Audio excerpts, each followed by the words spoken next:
Hey, everybody. What's up? Hey, Jill. Hi, Caleb. How are you today? I am fantastic. Yeah? You want to know why? Why?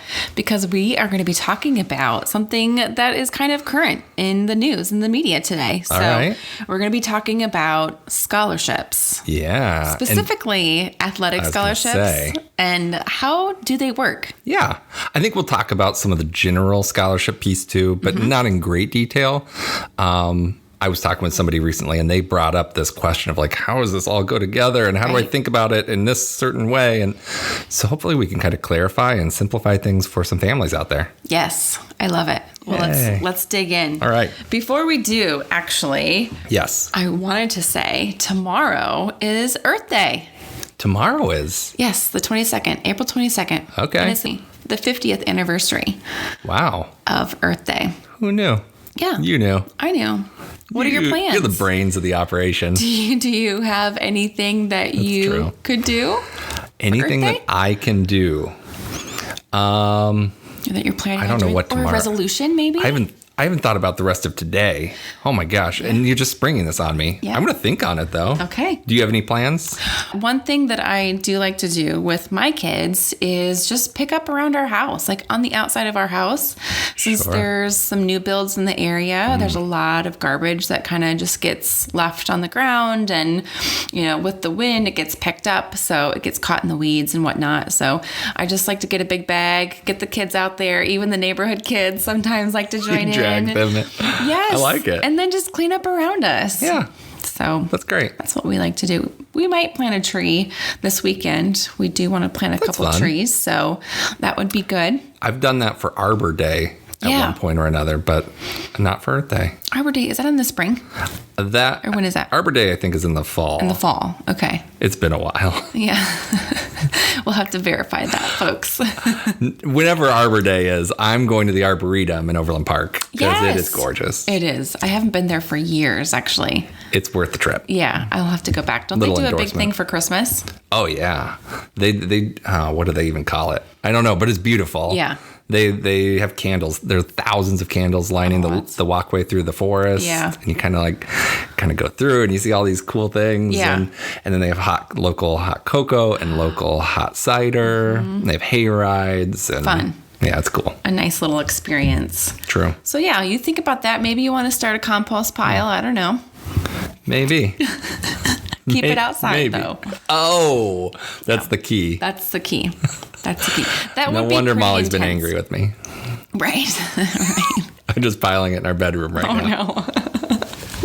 That's what that smell is. Oh, funny. Anyway, if you are listening and you'd like to do something great for Earth Day, let us know what you are doing on comment. our social media. Shoot us a message. Yeah, shoot us a message, and maybe next year we will do something similar or come together and do something really great. I love it. Yeah, me too. On to scholarships. On to scholarships, the meat and potatoes. That's right. Yeah. So there are going to be a few things that I want to discuss throughout this conversation, right? Great. There are some kind of big frameworks that I want to touch on, and then we're going to get into some of the details and kind of start talking through the differences between the different divisions and how they look at things and Yeah. what that scholarship money kind of looks like and maybe how we can kind of leverage some of those awards. Yeah. Okay. Let's do it. But the very first thing is I want families to make sure that they're paying attention to the net price, right? So some schools may give a giant athletic scholarship compared to some other school. But again, keep in mind, maybe you're comparing a private school to a public school and Yeah. maybe their actual cost per year is about the same. Right. So don't get freaked out by sticker price of a college. They may say that they're $60,000 a year, which is a ton of money. It is. But if their average award is $25,000, now maybe they're more in line with even a public school that you're considering Right. along the way. Yeah, good advice. So be aware of that net price per year. Okay. Now, the other messy thing, and I find this very, very frustrating, is that more and more schools are going to the language of a 4-year scholarship, right? And they bundle it all together and it looks like this humongous giant number and it makes it super attractive. Make sure you divide by 4. Right. Right. I'm getting a $16,000 scholarship. That which is sounds- awesome. Yes. Sounds And really over great. 4 years, that's a lot of money. It is. $4,000 per year. Per year. Per year. Exactly. Which does help. For sure helps. Yeah. But it's not going to be $16,000 per year. Yeah.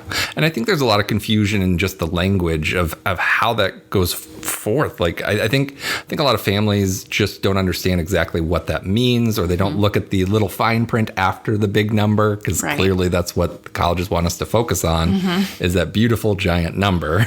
Yes. But again, make sure that you are asking the right questions and making sure that you're identifying whether this is a 4-year scholarship or a 1-year scholarship, so that you can make really good decisions. So, for instance, like even locally here, KU, even some of their academic scholarships, they talk in terms of like it's a 4-year award. Yep. It's $4,000 if you have a certain GPA and a certain ACT.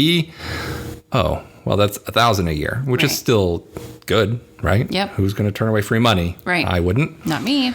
And so there's still value there, but just make sure that you know exactly what you're considering. Yep. And not all of them are renewable year after year.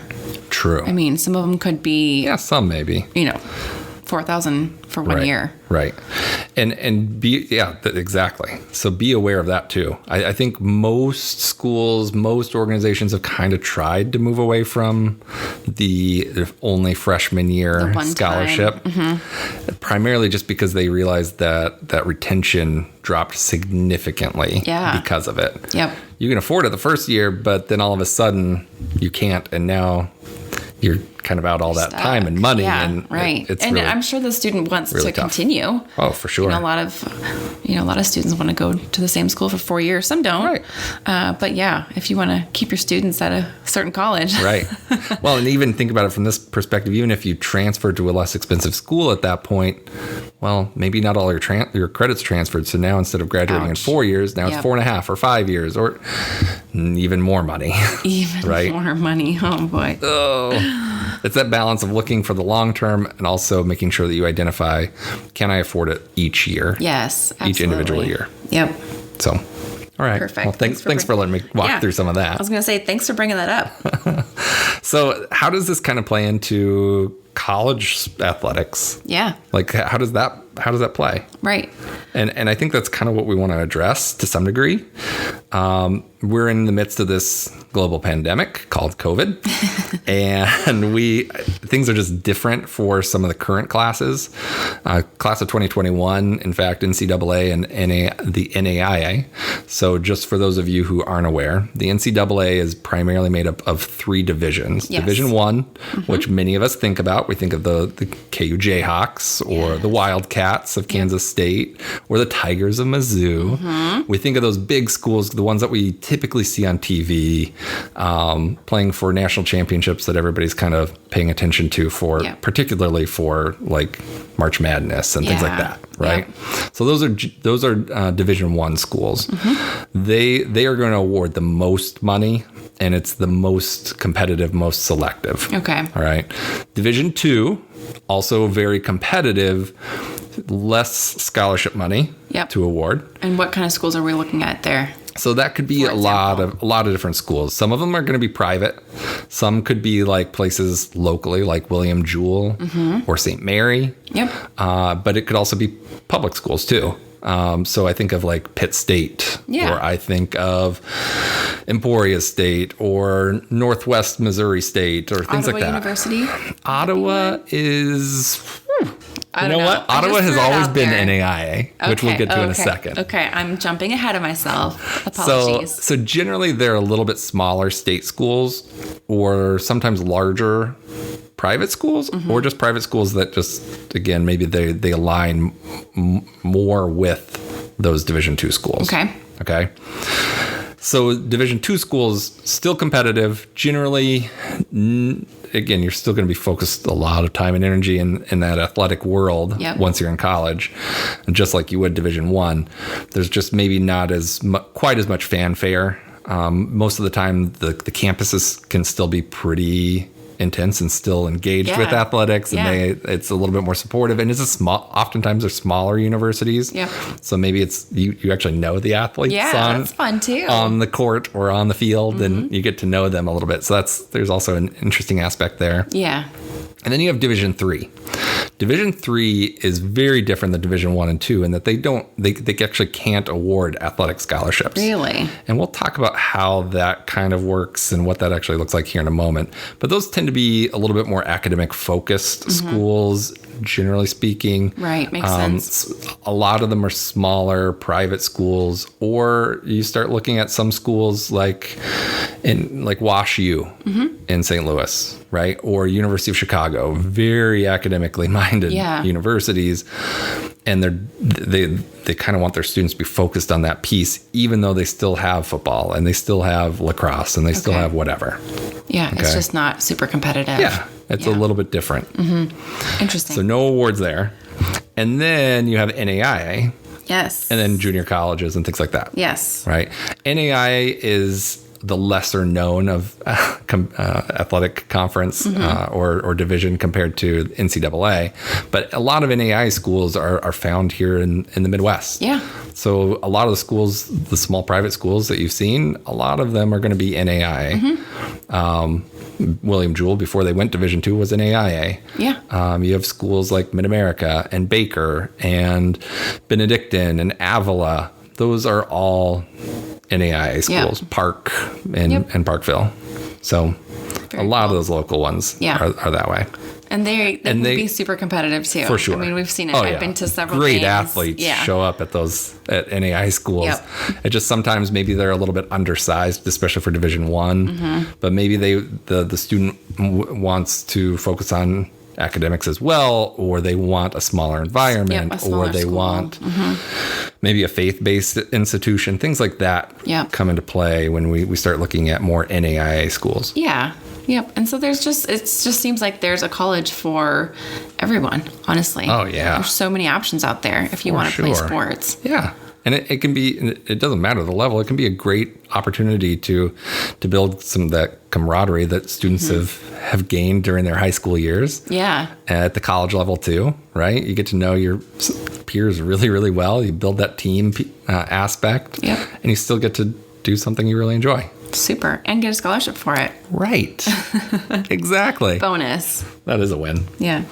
So I mentioned it earlier. During COVID, things have shifted a little bit. So for instance, NCAA historically has always required a certain GPA and a certain ACT score in order to be eligible to play.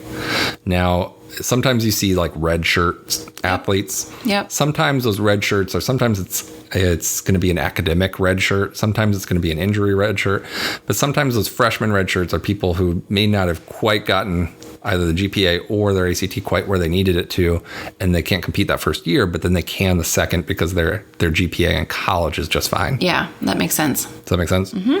So that's something to be aware of. For the class of 2021, I don't think NCAA has actually released the information for the class of 2022 yet, but for 2021, for NCAA Division I, a student just had to have a minimum of a 2.3 GPA. Okay, that's doable. No ACT. No ACT. So No just ACT. a 2.3 and no GPA. And this goes back, ACT. this data goes back to 2009, but do you know what the average GPA was in the US in 2009? In 2009, higher or lower than 2.3? What do you think? I mean, we think of C average, right? know. It's supposed to be the middle. Yeah. That would be a 2.0. I would like to say, well, probably in 2009, maybe lower, but I feel like now it's much higher. It was around a 3.0 The 3.0? in 2009. Yeah. And it's even higher now. Right. That great inflation is very real. Yes.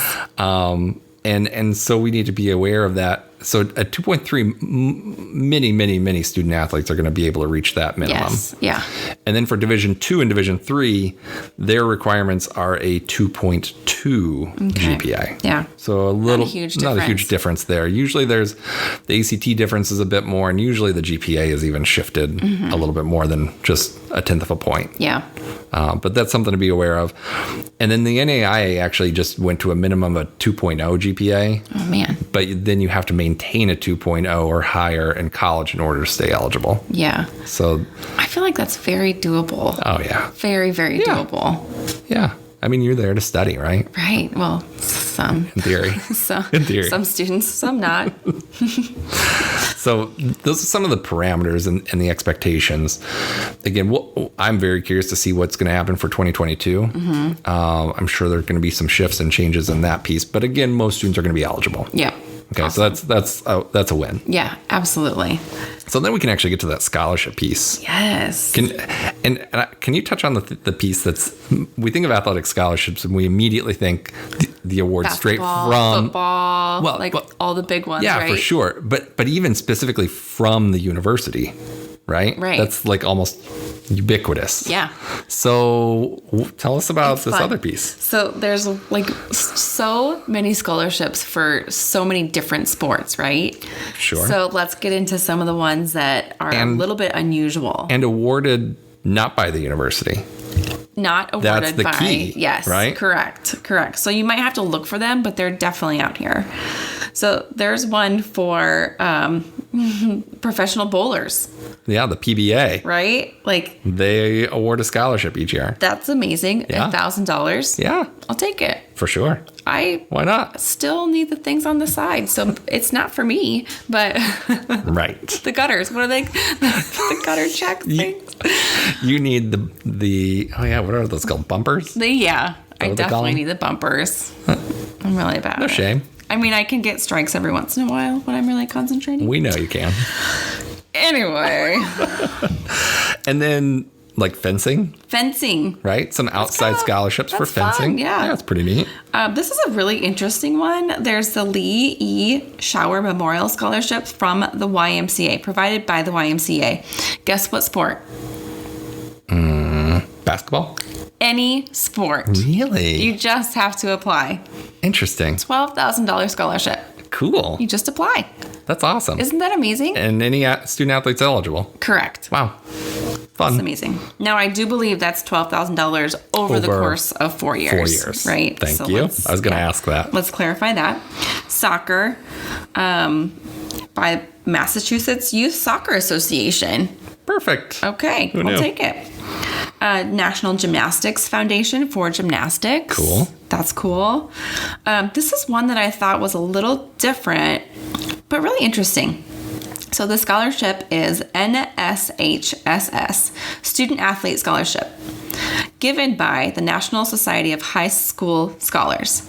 Again, any sport, it's $2,000, $2,000 scholarship. So how do you qualify? You literally just write no more than 500 words about how you manage to balance sports and your life. Oh, That's it. that seems pretty eligible for almost everybody. Right. An essay. great. Less than 500 words. Yeah.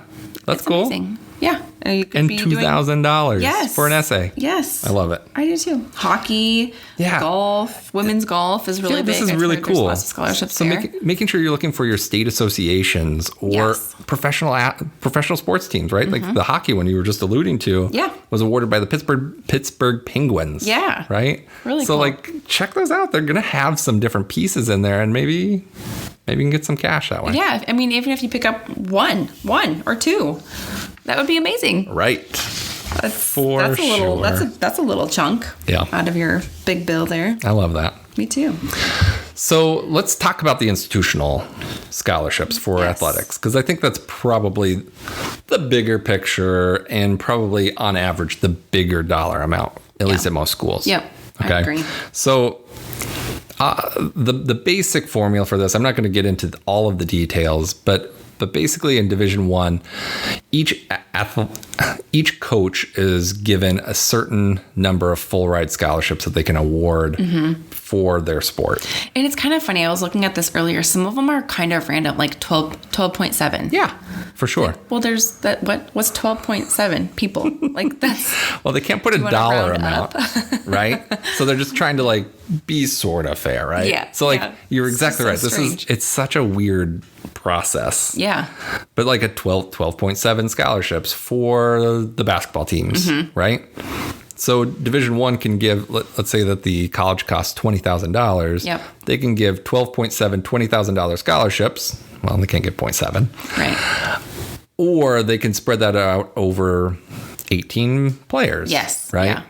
So whatever that looks like for them, that's going to be how they figure that out. Right. So the average scholarship for Division I athletes is in the $18,000 to $19,000 range as of Nice. 2019, 2020. Yeah. Right.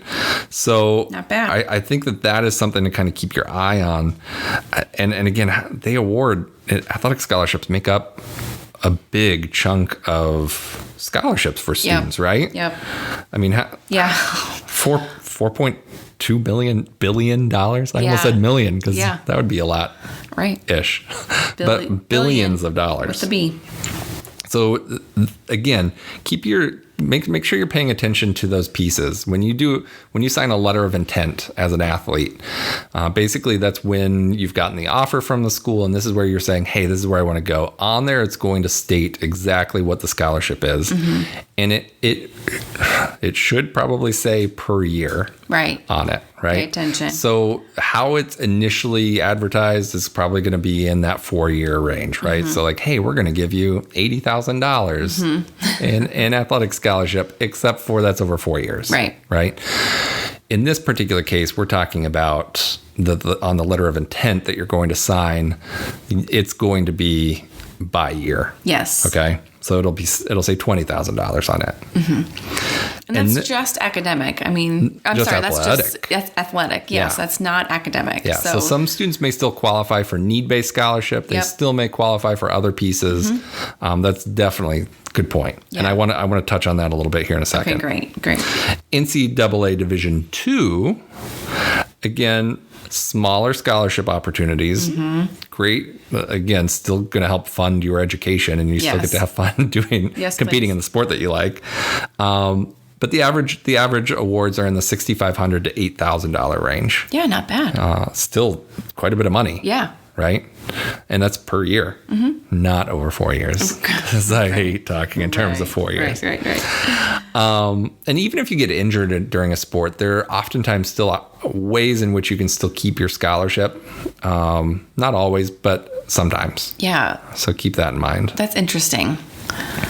Because you're Do you still want a on the little personal team. story? Oh boy, here we go. Walking down memory lane. Oh, shoot. Let's hear it. So this was way back in the day, but I went on baseball and football scholarships. Nice. And 3 weeks into my freshman football season, I tackled a guy, my shoulder popped, Ooh, and I ended up having 2 shoulder surgeries through college. sad. So I never actually got to fully compete in either sport.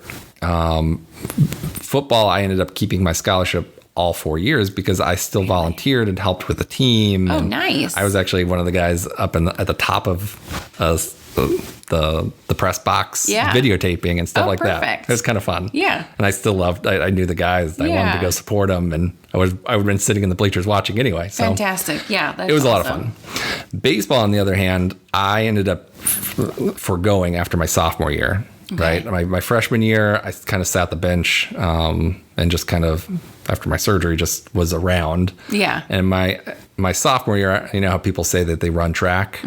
I say that I ran baseball. Oh no. Because I would literally just show up, I would run my distance, my sprints, and then just watch practice. And I was kind of You got over your it. cardio in. I was kind of over it. Yeah. So I kind of moved on junior and senior year, and I did not receive that scholarship. Okay. So there may be ways in which the coach, the team, they will figure something out to help you keep Yeah. your scholarship if you want or need it. That's really nice. Yeah. Good for So you. that's something to keep in mind. Yeah. So NCAA Division II, they're awarding smaller awards, but keep in mind that, again, the coaches are still given a certain number. So instead of that 12.7 Right. number, maybe they have 6 full scholarships that they can give for that particular sport. Yeah. And now that they're just splitting it over generally the same number of student athletes. Does that make sense? Yep. It sure does. And then we get to NCAA Division III. Now this is the oddball. Yeah, no scholarships. So this is one where you have to be careful. Most Division III will still kind of frame it as an athletic scholarship. Okay. Even though it's not. They'll call it an academic and athletic scholarship or something Okay. like that. They can't officially. I was going to say, so it's not official. No. So It's if there. when you sign your letter of intent for Division III, there's not going to be any scholarship money on that particular piece. So you make sure you're paying attention to that kind of language. You don't, in order to keep that scholarship, you don't have to continue with the sport. you're continuing with the sport because you're passionate about it, you love it, you want to do it, right? And again, you want that environment that's whatever that looks like for you, right? So it's kind of cool. And there are a lot of Division III schools across the country. There are actually more Division III than there are Division I or Division II. Okay. So easier to find, huh? Yeah. And then you have NAIA. NAIA schools, again, a fairly smaller set, a little bit closer to the size of a number of Division II schools across the country. Mm-hmm.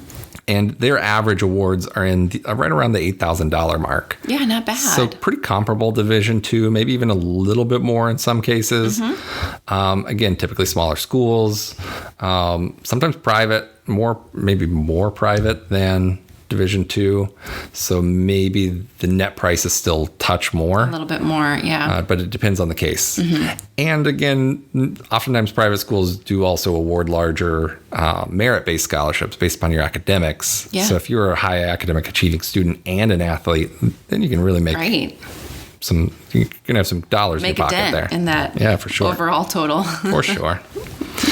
And then you have junior colleges or community colleges, and those are going to be even smaller because the cost of attendance is much, much lower. Yes. And then kind of go from there. Yeah. Interesting. Yeah, it's kind of interesting, right? Very interesting. I'm glad that we were able to break down that athletic division and kind of talk about each piece, because I do feel like that gets a little bit confusing. Yeah. So thank you for breaking that down. I do what I can. Yeah.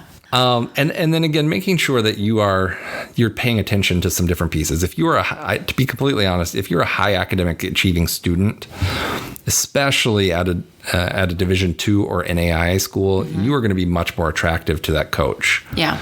Primarily because maybe they don't have to award you as much from the athletic scholarship side, because you're going to get a larger academic scholarship. Okay. Which allows them to save that money and allocate it elsewhere on other high achieving good athletes. So it can be a little bit of a game for the coaches. Yeah. And making sure that we're aware Tetris, of that game. Yeah. Right. Exactly. So even again, if you're a coach and you're comparing two athletes that are same caliber, you're probably going to lean toward the one that's going to get that extra $1,000 of academic scholarship because you don't have to give that extra $1,000. Nice. Does that make sense? Yeah, it does. So kind of be aware of that, know how that's going to be working out, and just know that there can be some flexibility. It never hurts to ask. I was just thinking, just ask questions, ask different, ask the coaches, ask your counselors, just ask the questions. And if it's out there, it's out there. Yeah. And now you know. Exactly. What's the worst they're going to say? No? No. No. Right. That's it. Then you move on. And then it's done. Exactly. Great. Very good. Is there anything else you want to share with us, Caleb? No, I think that's kind of the basics. Yeah. I think it can get messy once you get into each individual school, or if you have a particular situation and there are 5 schools that you're looking at, each school may be looking at things a little bit differently. Sure. And then it can get messier, but hopefully these basics kind of get people moving in the right direction. Yep, I agree. Awesome. Well, if you have any further questions, feel free to call us or email us or getsmarterprep.com. We're all over the internet. We have all the social media handles, and we just appreciate you listening. Don't forget to subscribe so you can hear us every week, and we will see you next week. High school can be tough.